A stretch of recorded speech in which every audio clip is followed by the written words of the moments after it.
如果你正因為你小朋友特別聽話而沾沾自喜，小心，你可能正係摧毀緊佢嘅人生。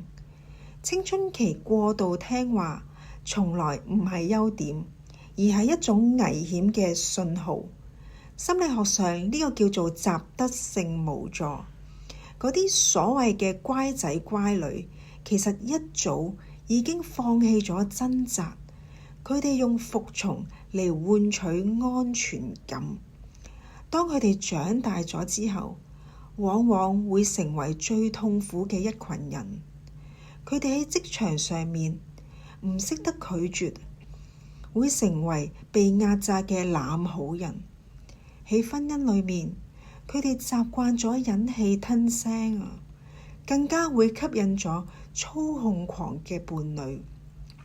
佢哋用前半生嘅乖嚟換取後半生嘅抑鬱同埋迷茫。一個心理健全嘅青少年係一定會叛逆嘅。叛逆就係一個人自我意識覺醒嘅開始。一個真正嘅教育唔係要製造聽話嘅機器啊，而係會喚醒一個有血有肉嘅靈魂。你屋企嘅小朋友係好乖定係有啲曳呢？留言分享話我聽啦〜